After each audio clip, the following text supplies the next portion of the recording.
Noël, merci de me recevoir dans votre domaine, votre antre. Bon, je vais vous poser la question qu'on pose toujours. Comment ça va? Ça va. Ça va? Oui, j'ai eu des petits problèmes qui sont réglés. Je me sens pour quelqu'un qui n'est pas tout jeune. Ouais.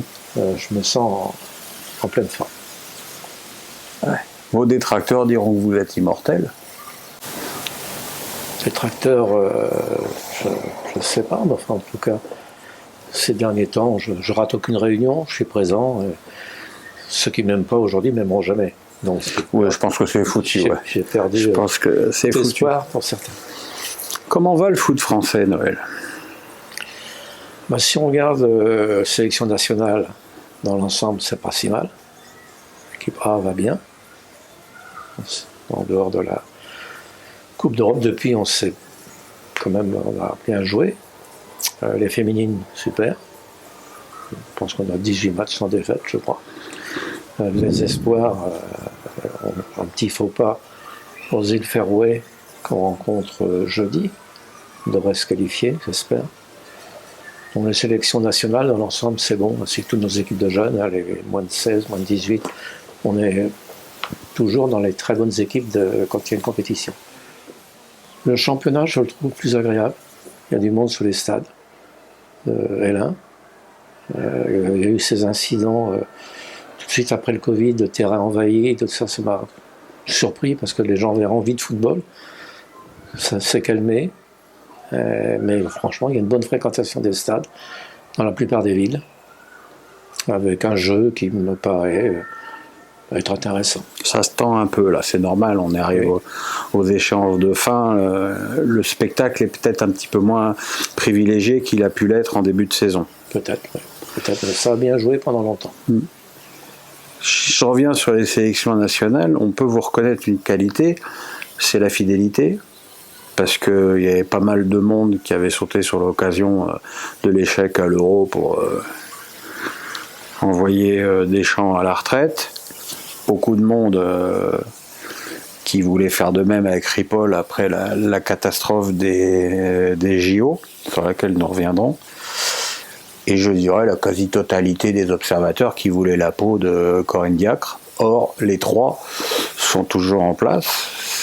C'est la marque de fabrique Noël Le Graët, ça? Je pense oui, on est obligé de bien s'entendre avec les gens qui sont en place, sinon c'est pas possible. Après qu'il y ait des critiques ou vous savez, il y a plein de sélectionneurs. Mais moi en tout cas, je sais par exemple que Corinne travaille bien, que les jeunes filles, les jeunes femmes sont satisfaites, même si ça a été difficile, très difficile. Et quand ça a été difficile, parce que j'étais un petit peu au cœur des débats, parce que j'avais pas mal de contacts avec des joueuses, ça a tabassé très fort quand même là. Ça a bougé pas mal. Ouais. Donc il faut tenir. Non, je n'ai pas du tout envie parce que je la vois travailler. Elle est pas toujours une grande communicante, elle n'a pas envie. Enfin mieux, beaucoup mieux, mais surtout maintenant elle fait bien jouer l'équipe. Et l'équipe gagne. Qu'est-ce qu'on peut lui demander de plus? Et quant à Ripoll, on m'avait posé la question pour les deux. Pour les espoirs, c'est sûrement l'entraîneur qui a le mieux réussi chez les espoirs depuis 20 ou 30 ans. Les JO, on est tous fautifs. Les clubs n'ont pas libéré les joueurs qui ont qualifié leur équipe. C'est un problème avec la FIFA, quand je vais discuter avec eux pour 2024, comme que la France est une équipe qui tienne la route.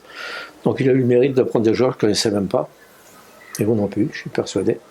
Pas tous, tout au moins. Et on peut pas rappeler ça un fiasco, on a eu le mérite d'y aller, et ceux qui étaient eu ont beaucoup de mérite. Est-ce que ça a été un regret d'y aller? Parce que je sais, à un moment donné, puisque Marc Keller, qui comme vous le savez, et la chair de ma chair était en contact, et je sais qu'à un moment donné, vous vous êtes posé la question à la fédération si c'était opportun d'y aller. Ça aurait été dommage de ne pas y aller. Bon, c'est aussi un peu triste d'avoir fait ces prestations, qui n'ont pas été au niveau que j'espérais, malgré tout. On s'est posé la question, c'est vrai, après les échecs tous ceux qui avaient promis de libérer leurs joueurs. Bon, ceci dit, les textes doivent changer. Certains pays ont été plus généreux que d'autres. Et puis dans nos espoirs, ils ne jouent pas tous en France. Regardez bien quels sont les clubs qui les emploient. Donc c'était une mission quasi insoluble pour l'entraîneur. Enfin, vous n'avez pas votre langue dans votre poche. Les clubs français ont quand même été beaucoup aidés par l'État pendant le Covid. Vous n'avez pas eu envie de dire au club français, vous êtes gentil, vous acceptez le pognon, mais vous ne libérez pas vos joueurs? Vous avez sûrement raison, mais on ne peut jamais revenir en arrière. Donc on n'a pas été au niveau. Et j'espère qu'on aura la possibilité de bien se comporter en France. Avec Kylian Mbappé? Ça, lui, il voulait jouer, vous savez très bien que oui, je sais qu'il voulait jouer. C'est vrai. Mais bon, avec l'équipe qu'on avait, là, c'était compliqué.